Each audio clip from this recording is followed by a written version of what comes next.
باب ما انزل اللہ داء الا انزل له شفاء. باب اللہ نے کوئی بیماری ایسی نہیں اتاری جس کے لیے شفا نہ اتاری ہو. ہر بیماری کا علاج موجود ہے. یہ الگ بات ہے کہ ہمیں پتہ نہ ہو یا کسی ڈاکٹر کو پتہ نہ ہو. اور نازل کرنے کا کیا مطلب ہے؟ بیماری آتی ہے تقدیر سے، تو بیماری اور شفا دونوں ہی تقدیر کا حصہ ہے. یعنی اگر بیماری تقدیر کا حصہ ہے تو شفا بھی تقدیر سے ہوتی ہے. اور جب کوئی دوا بیماری کے مطابق ہوتی ہے تو اللہ کے اذن سے شفا ہو جاتی ہے، لیکن بڑھاپے اور موت کا کوئی علاج نہیں ہے. حدثنا محمد بن المثنى حدثنا ابو احمد الزبيري حدثنا عمر بن سعيد بن ابي حسين قال حدثني عطاء بن ابي رباح عن ابي هريره رضي الله عنه عن النبي صلى الله عليه وسلم قال ما انزل الله داء الا انزل له شفاء. ابو ہریرہ رضی اللہ عنہ سے روایت ہے، نبی صلی اللہ علیہ وسلم سے روایت کرتے ہوئے کہتے ہیں کہ آپ صلی اللہ علیہ وسلم نے فرمایا ما انزل اللہ داء، نہیں اتاری اللہ نے کوئی بیماری، الا انزل له شفاء، مگر اللہ نے اس کے لیے شفا بھی اتاری ہے، یعنی اس کی شفا کا بھی انتظام کیا ہے. ایک اور روایت میں آتا ہے کہ تم بیماری کا علاج کرو لیکن حرام چیزوں سے دوا نہ کرو. یعنی علاج تو ہے لیکن حرام سے نہیں. یہاں اصل میں امام بخاری اس نظریے کی تردید کرنا چاہتے ہیں کہ بعض لوگوں کا خیال یہ ہے کہ جب بیماری آئے تو صرف صبر کرو اور اپنے آپ علاج نہ کرو اور بیماری پر راضی رہو. یعنی بعض صوفیاء کا یہ خیال ہے کہ بیماری بھی اللہ کے حکم سے آئی ہے تو پھر اس پر صبر کرو اور علاج نہ کرو کیونکہ آپ کو تکلیف پر اجر ملے گا. لیکن سنت کی پیروی میں اجر ملتا ہے، دین کی تعلیمات پر عمل کرنے میں اجر ملتا ہے. تو اس لیے یہاں پر آپ دیکھیے کہ رسول اللہ صلی اللہ علیہ وسلم کا یہ فرمانا کہ ہر بیماری کی شفا موجود ہے، دوا موجود ہے، تو پھر بیماری پہ راضی ہو کے بیٹھ نہ جاؤ، علاج کی کوشش کرتے رہو. اور علاج کے لیے ضروری ہے سب سے پہلے کہ بیماری کی تشخیص ہو، ڈائگنوز کی جائے کہ مرض ہے کیا، مرض کیوں ہوا ہے، اور پھر اس کے مطابق علاج کیا جائے.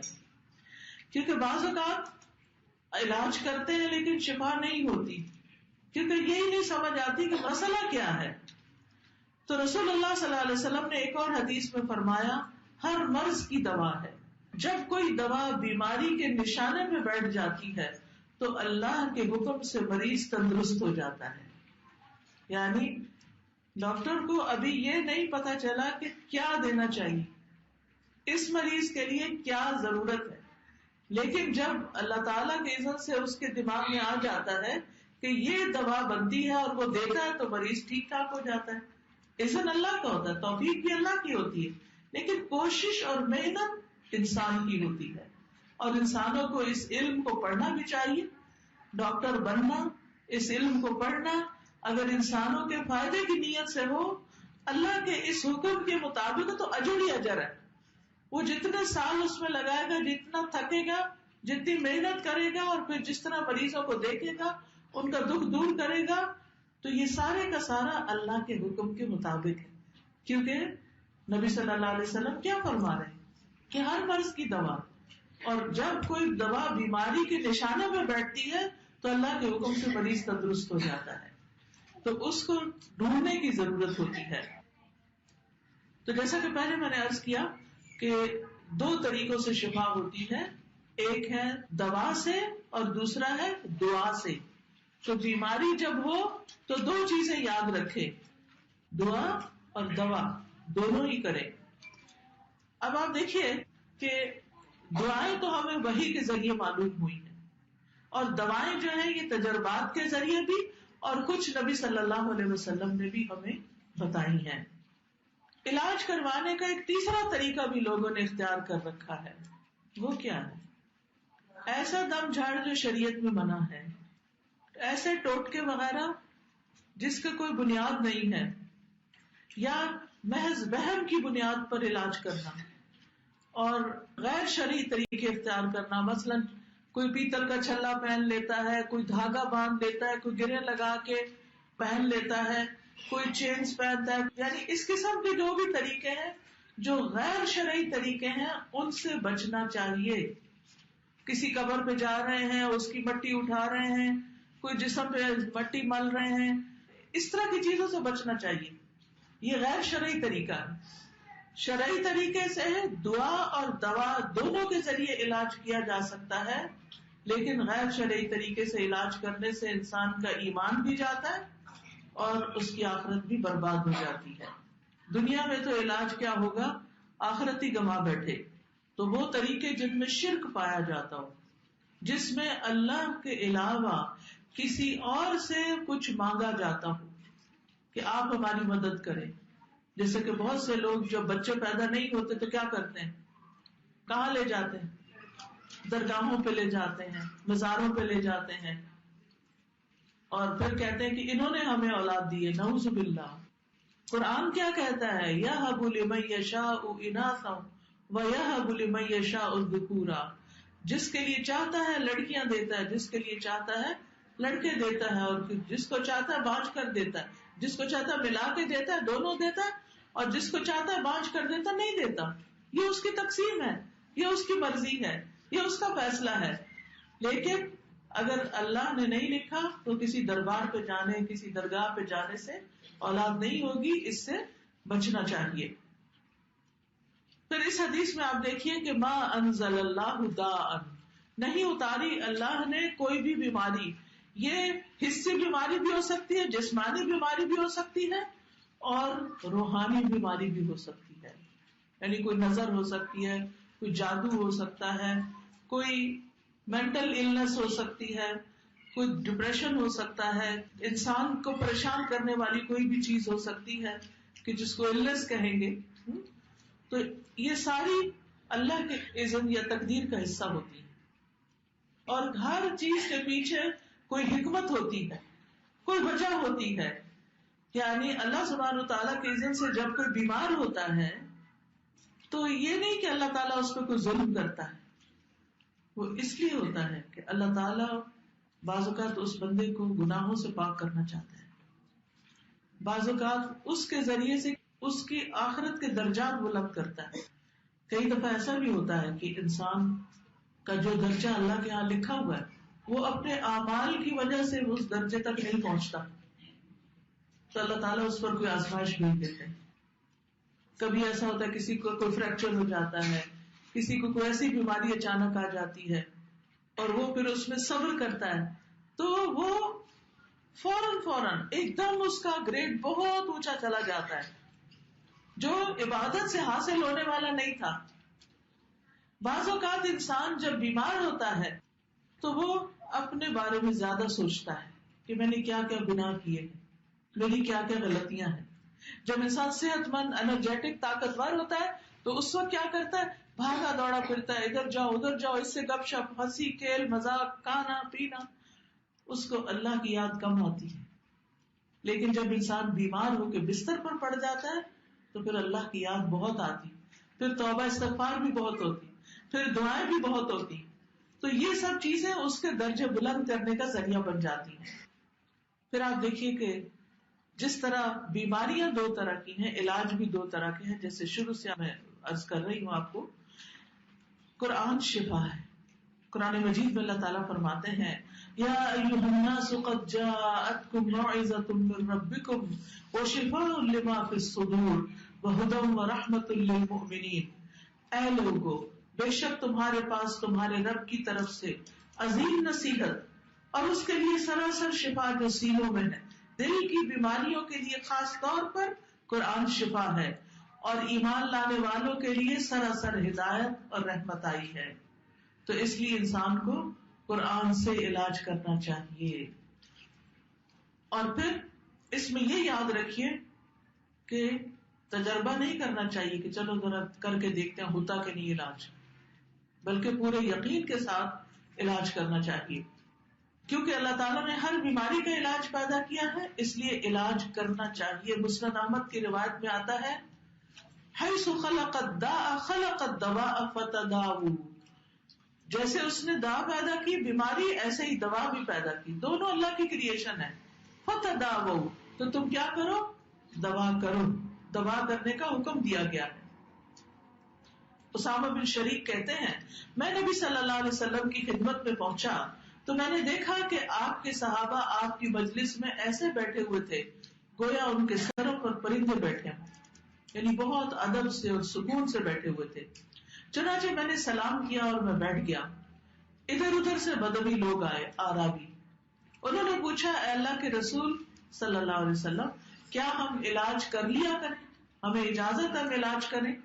آپ نے فرمایا دوا استعمال کیا کرو. بلا شبہ اللہ نے کوئی بیماری ایسی پیدا نہیں کی مگر یہ کہ اس کی دوا پیدا کی ہے، سوائے ایک بیماری کے بڑھاپے کے، اس کی دوا نہیں ہے کوئی. پھر اسی طرح دوا سے شفا اللہ کے اذن سے ہوتی ہے، یہ بھی یاد رکھنا چاہیے. شفا ڈاکٹر کے ہاتھ میں نہیں ہوتی، اللہ کے ہاتھ میں ہوتی ہے. اللہ کے اذن سے شفا ہوتی ہے. علاج کروانا اللہ کے حکم میں سے ہے. تو علاج کروانے کے کچھ اصول ہیں، یہ بھی یاد رکھیے. نمبر 1، اللہ کو شافی ماننا کہ اللہ ہی شافی.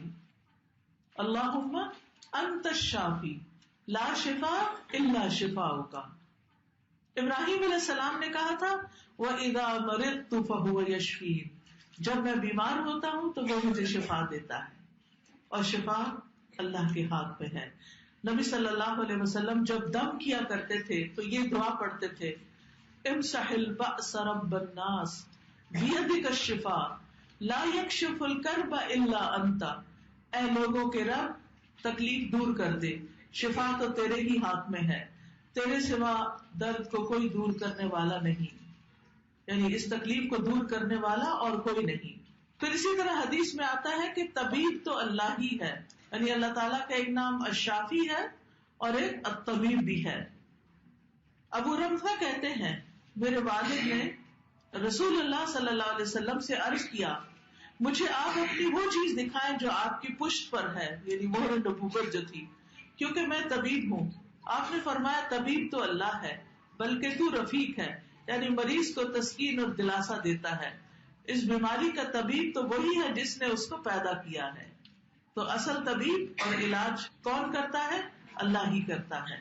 اللہ ہی بندوں سے تکلیفوں کو دور کرتا ہے. ایوب علیہ السلام کی بیماری کس نے دور کی تھی؟ اللہ سبحانہ وتعالیٰ نے. وَأَيُّوبَ إِذْ نَادَى رَبَّهُ أَنِّي مَسَّنِيَ الضُّرُّ وَأَنْتَ أَرْحَمُ الرَّاحِمِينَ. اور ایوب علیہ السلام جب اس نے اپنے رب کو پکارا کہ بے شک مجھے تکلیف پہنچی ہے اور تو رحم کرنے والوں میں سب سے بڑھ کر رحم کرنے والا ہے، تو ہم نے اس کی دعا قبول کر لی. کیا دعا کی تھی انہوں نے؟ انی مسنی الضر وانت ارحم الراحمین. تو اللہ تعالیٰ نے ان کی دعا قبول کر لی، بس اس کی جو بھی تکلیف تھی دور کر دی، اور اس کے گھر والے اور ان کے ساتھ اس کی مثل اور عطا کر دیے اپنے پاس سے رحمت کے لیے، اور ان لوگوں کے لیے یاد دہانی جو عبادت کرنے والے ہیں. تو اللہ سبحانہ وتعالیٰ جب انسان مصیبت کے وقت اس کو پکارتا ہے تو اللہ تعالیٰ بندوں سے مصیبت دور کر دیتا ہے. تو سب سے پہلے علاج کرواتے وقت دل میں کیا پکا یقین رکھنا ہے؟ شفا اللہ دیتا ہے. ڈاکٹر ایک وسیلہ ہے، ایک ذریعہ ہے، اس کو بھی یہ توفیق، یہ دماغ، یہ محنت، یہ سب کچھ، یہ سمجھ اللہ نے دی ہے. تو اللہ کے اذن سے شفا ہوگی. دوسری چیز کتاب اللہ سے علاج کرنا. ہم بعض اوقات صرف دوائیوں پر ڈپینڈ کرتے ہیں جبکہ اللہ کی کتاب سے بھی شفا حاصل ہو سکتی ہے. سورۃ بنی اسرائیل میں اللہ تعالیٰ فرماتے ہیں وَنُنَزِّلُ مِنَ الْقُرْآنِ مَا هُوَ شِفَاءٌ وَرَحْمَةٌ لِّلْمُؤْمِنِينَ، اور ہم قرآن کے ذریعے سے وہ چیز نازل کرتے ہیں جو مومنوں کے لیے شفا اور رحمت ہے. حضرت عائشہ سے مروی ہے کہ رسول اللہ صلی اللہ علیہ وسلم ایک مرتبہ ان کے پاس تشریف لائے تو ایک عورت حضرت عائشہ کا علاج کر رہی تھی یا آپ کو دم کر رہی تھی. تو آپ نے فرمایا عالجیہا بکتاب اللہ، اس کا علاج کتاب اللہ کے ساتھ کرو، یعنی اللہ کی کتاب میں سے کچھ پڑھ کر اس کو دم کرو جس سے اس کا علاج ہو. اللہ کی کتاب میں وہ کون سا حصہ ہے جس کا نام ہی الشفا؟ ماشاء اللہ، سورۃ الفاتحہ. سورۃ الفاتحہ سے علاج کیا جانا چاہیے، کیونکہ ایک سفر میں صحابہ کرام نے ایک شخص جس کو بچھو نے کاٹ دیا تھا اس پر سورۃ الفاتحہ پڑھ کر دم کیا تو وہ درست ہو گیا. پھر سورۃ البقرہ سے علاج، جیسے جادو وغیرہ کا، نظر کا، رسول اللہ صلی اللہ علیہ وسلم نے فرمایا سورۃ البقرہ پڑھا کرو، کیونکہ اس کا پڑھنا باعث برکت ہے اور اس کو چھوڑ دینا باعث حسرت ہے. اس کے پڑھنے والے پر جادوگر قدرت نہیں پا سکتے. پھر معوذتین سے علاج، رسول اللہ صلی اللہ علیہ وسلم جنوں اور انسانوں کی بری نظر سے پناہ مانگا کرتے تھے، یہاں تک کہ معوذتین نازل ہو گئی. جب یہ صورتیں نازل ہو گئی تو آپ نے ان کو لازم پکڑ لیا اور ان کے سوا دوسروں کو چھوڑ دیا. تو قرآن کے یہ حصے خاص طور پر. پھر اسی طرح آپ نے دیکھی ہوگی کتاب منزل یا رقیہ جس کو بولتے ہیں، ان آیات میں بھی اس طرح کے معنی پائے جاتے ہیں کہ بیماری میں ان کو بھی پڑھا جا سکتا ہے. پھر سنت سے علاج، قرآن سے علاج اور سنت سے علاج. انبیاء علیہ السلام کو قلبی اور روحانی ادویات دی گئی ہیں. ابن قیم کہتے ہیں کہ وہ وحی جو اللہ اپنے نبیوں کو کرتا ہے اس میں ایسی چیزیں ہوتی ہیں جس میں لوگوں کے لیے شفا ہوتی ہے. اس میں وہ دوائیاں بھی ہوتی ہیں جو بیماریوں سے شفا دیتی ہیں. یعنی وحی کے ذریعے صرف ڈوز اینڈ ڈونٹ سے نہیں اترے، اس میں شفا کی باتیں بھی اتری ہیں. وہ کہتے ہیں وہ ایسی ہوتی ہے جن کی طرف بڑے بڑے ڈاکٹروں کی عقل نہیں پہنچ پاتی، اور ان دوائیوں تک ان کے علوم، تجربات اور قیاسات نہیں پہنچ سکتے. اور وہ ادویہ قلبی اور روحانی ہیں. مثلا تھکاوٹ کے علاج کے لیے نبی صلی اللہ علیہ وسلم نے کیا نسخہ بتایا؟ رات کو سوتے وقت پیناڈول لے کے سوئیں، 33 دفعہ سبحان اللہ، 33 دفعہ الحمدللہ، 34 بار اللہ اکبر. ڈر اور خوف دور کرنے کا نسخہ، جیسے بچے بھی ڈرتے ہیں نا، تو رسول اللہ صلی اللہ علیہ وسلم نے فرمایا جو رات سے خوف کھائے کہ وہ اسے پریشان کرے گی، یا مال خرچ کرنے سے بخل کرے، یا دشمن سے مقابلہ کرنے سے ڈرے، تو چاہیے کہ وہ اس قول کی کثرت کر دے سبحان اللہ و بحمدہ. بس اتنا ہی ہے، سبحان اللہ و بحمدہ. یعنی جب آپ کو ڈر لگ رہا ہو، کبھی لگا ڈر، سب کو کبھی نہ کبھی لگتا ہے، جب ڈر لگے تو تسبیح شروع کر دے سبحان اللہ و بحمدہ. اور اللہ کا ذکر ویسے بھی بچاؤ ہے، یعنی دشمن سے بچاؤ کا ذریعہ ہے. جوڑوں کے درد کا علاج ہر جوڑ کا صدقہ ہے. نبی صلی اللہ علیہ وسلم نے فرمایا تم میں جو کوئی آدمی صبح کرتا ہے اس کے ہر جوڑ پہ صدقہ لازم ہوتا ہے. یعنی صبح ہم جب اٹھتے ہیں تو ہر جوڑ پہ صدقہ واجب ہو جاتا ہے کہ اس کا صدقہ نکالو. ہم عام طور پر صرف پیسے سے صدقہ نکالنا جانتے ہیں، اور ہر ایک کے پاس پیسے تو نہیں ہوتے، تو پھر صدقہ کیا کرے؟ اشراق کے نفل، یعنی 2 نفل، ذرا دیر سے پڑھے تو 4، جلدی پڑھے تو اشراق. یہ 2 نفل جو ہیں یہ 360 جوڑوں کا صدقہ ہے. اسی طرح ہر مرتبہ سبحان اللہ کہنا صدقہ ہے، الحمدللہ کہنا صدقہ ہے، لا الہ الا اللہ کہنا صدقہ ہے، اللہ اکبر کہنا صدقہ ہے. تو آپ کیا پڑھ سکتے ہیں؟ ایک تسبیح کر لیں سبحان اللہ والحمد للہ ولا الہ الا اللہ واللہ اکبر، ٹھیک ہے. اور اگر ولا حول ولا قوت الا باللہ بھی پڑھے تو بہت اچھا ہے، لیکن اتنا کہنا بھی کافی ہے. اسی طرح زہریلا جانور اگر کوئی ڈنک مار جائے تو اس کے بارے میں آتا ہے، حضرت علی سے روایت ہے کہ نبی صلی اللہ علیہ وسلم کو بچھو نے ڈس لیا اور آپ نماز پڑھ رہے تھے. جب آپ نماز سے فارغ ہوئے تو فرمایا اللہ بچھو پہ لعنت کرے، وہ نہ نمازی کو چھوڑتا ہے نہ کسی اور کو. پھر آپ نے پانی اور نمک منگوایا اور آپ اس پر ملتے جا رہے تھے اور یہ صورتیں پڑھ رہے تھے، قل یا ایھا الکافرون، قل اعوذ برب الفلق اور قل اعوذ برب الناس. اس بچھو کی کاٹنے کی جگہ پر پانی اور نمک لگا کے یہ صورتیں پڑھ کے دم کر رہے تھے. تیسری چیز طب نبوی سے علاج کرانا، جس میں سب سے پہلے حجامہ. نبی صلی اللہ علیہ وسلم نے فرمایا اگر تمہاری دواؤں میں کسی میں بھلائی ہے تو پچنا لگوانے میں نہیں، حجامہ کرانے میں. یا شہد پینے میں یا آگ سے داغنے میں ہے، اور اگر وہ مرض کے مطابق ہو، یعنی اگر وہ مرض کے مطابق ہو، حجامہ ایسا کیا کہ بیماری کے مطابق ہے، پھر علاج فائدہ دے گا، اور میں آگ سے داغنے کو پسند نہیں کرتا.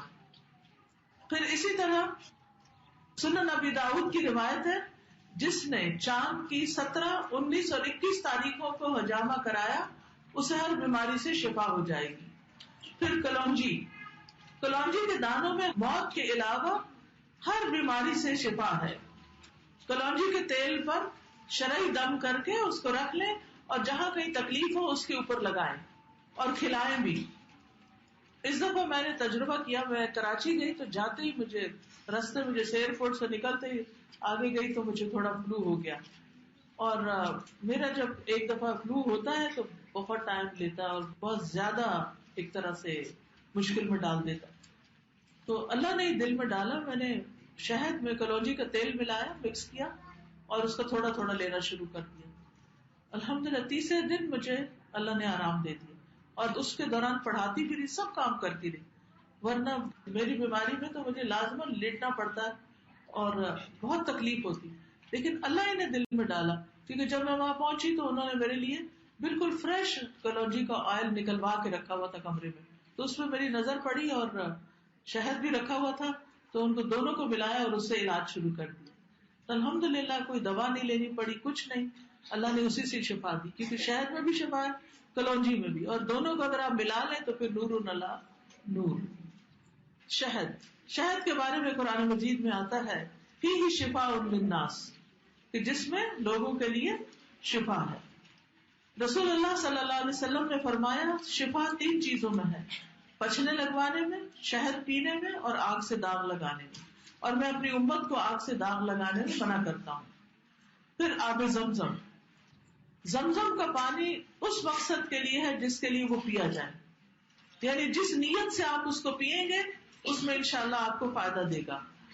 آپ صلی اللہ علیہ وسلم نے فرمایا اس زمین پر، اس پلانٹ پر سب سے بہترین پانی زمزم کا پانی ہے، یہ بھوکے کے لیے کھانا اور بیماری سے شفا ہے.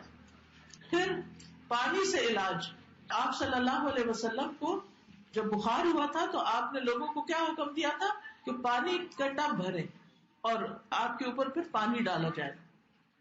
نبی صلی اللہ علیہ وسلم نے فرمایا جب کسی کو بخار ہو جائے تو 3 رات سحری کے وقت اس پر ٹھنڈا پانی بہایا جائے. سردیوں میں obviously نہیں، لیکن یہ کہ گرمیوں میں، ٹھنڈے سے مراد اس زمانے میں فریج نہیں تھے اور نہ فریزر تھے، اس سے مراد یہ ہے کہ جیسے رات کا پانی ہوتا ہے ٹھنڈا. پھر زیتون کا تیل، زیتون کا تیل بھی بہت فائدے کی چیز ہے. نبی صلی اللہ علیہ وسلم نے فرمایا زیتون کھاؤ اور اس کو لگاؤ، بے شک یہ مبارک درخت سے ہے. یعنی زیتون پی بھی سکتے ہیں، خصوصاً جن کو ڈرائی کاف ہوتی ہے، اگر تھوڑا سا صبح نہار میں زیتون کے تیل کی چمچی چائے والی اگر پی لے تو الحمدللہ گلے کو سکون بھی ملتا ہے اور خشکی بھی دور ہو جاتی ہے، کھانسی کو بہت فائدہ دیتا ہے. پھر بیری کے پتوں سے علاج، خاص طور پر اگر نظر لگ جائے یا ویسے ہی بیماری ہو کوئی، تو بیری کے 7 پتے لے کر تازہ فریش، آپ کے شہر میں بیری ہوتی ہے؟ ہاں، ایک ہوتا ہے بیر نہیں، بیری، جو چھوٹے بیر ہوتے ہیں نا اس کے پتے، کم از کم 7 پتے لے لیں. اگر زیادہ بھی لے لیں کوئی حرج نہیں، لیکن کم سے کم 7 پتے ہونے چاہیے اس کے. ان کو آپ کوٹ لیں یا پیس لیں. آپ یہ بھی کر سکتے ہیں کہ پلاسٹک کا وہ ہوتا ہے نا لفافہ، اس کے اندر رکھ کے اس کو ڈبل کر کے اس کے اوپر سل کا بٹا جو ہوتا ہے یا کوئی بھی ایسی چیز، اس سے آپ مارتے جائیں تو وہ سارا کرش ہو جاتا ہے. اصل میں اس کو کرش کرنا ہوتا ہے پتوں کو. پھر اس کو پانی میں ملا دیں. آپ اس کا جوشاندہ بھی بنا سکتے ہیں، ابال بھی سکتے ہیں، اس سے سارا رس نکل آتا ہے. اور اگر نہیں ابالنا چاہتے تو بھی وہ پانی کے اندر ایسے ہی ہے جیسے آپ لیمو پانی بناتے ہیں نا، تو کچھ لوگ اس میں منٹ پودینہ ڈال دیتے ہیں، تو اسی طرح وہ کچھ اور نہیں ڈالنا، خالی پانی کے اندر پتے کوٹ کے وہ ڈال دینے. اور پھر اس کے بعد اس پر آیت الکرسی، سورۃ الفاتحہ، تینوں کل یہ پڑھیں. یعنی سورۃ فاتحہ سے شروع کر لیں، آیت الکرسی پڑھیں اور تینوں کل پڑھ لیں، بس اتنا بھی کافی ہے. اور اگر لمبا رقیہ پڑھنا چاہے تو وہ بھی پڑھ سکتے ہیں. وہ اونچی آواز میں پڑھ کے اس پر دم کر لیں. اسی پانی میں سے 3 گھونٹ پی لیں, 3 سانس جیسے ہوتا ہے نا, پیتے ایک دفعہ, پیتے دوسری دفعہ, تیسری دفعہ, صرف نہیں, پیٹ بھر کے پی لیں آپ بے شک. اور یہ بھی ہو سکتا ہے کہ وہ پتے چھوٹے چھوٹے گلے میں آئے تو آپ اس کو چھان کر بھی پی سکتے ہیں. اور باقی جو پانی ہے اس کو زیادہ بالٹی میں ملا کر غسل کر لیں, یعنی نہانے میں اس کو استعمال کر لیں. آپ یہ بھی کر سکتے ہیں کہ جب نہا چکے تو آخر میں سارے جسم کو اس پانی سے دھو لیں. تو یہ بھی جس بیماری کے ختم ہونے کی نیت سے آپ کریں گے, ہر ایک کی بیماری الگ ہوتی ہے نا, تو یہ صرف کسی ایک خاص بیماری کے لیے نہیں, کسی بھی بیماری کے لیے فائدہ مند ہے. اور یہ ان لوگوں کے لیے بھی فائدہ مند ہے جن کو جادو کی وجہ سے, جن ہسبینڈ وائف کے بیچ میں تعلقات ٹھیک نہ ہو اور ان کو مشکل پیش آ رہی ہو. کوئی بات نہیں, کچھ نہیں ہوتا, کیونکہ وہ تو یعنی قرآن تو بیچ میں نہیں آیا نا, وہ تو اس کا اثر آیا. پھر اسی طرح جنگلی بکری کے گوشت سے علاج, پھر عود ہندی سے, پھر تلبینہ, مہندی. نبی صلی اللہ علیہ وسلم کو اگر کہیں زخم ہوتا یا کانٹا چبھ جاتا تو آپ زخم والی جگہ پر مہندی لگا لیتے تھے, تو اس سے وہ اس کو صاف کر دیتی. لیکن ممنوع ہے کچھ علاج, جیسے شرکیہ دم, شرکیہ چیزیں. پھر اسی طرح حرام ادویات, حرام میں شفا نہیں, حرام بذات خود بیماری کا باعث ہوتا ہے.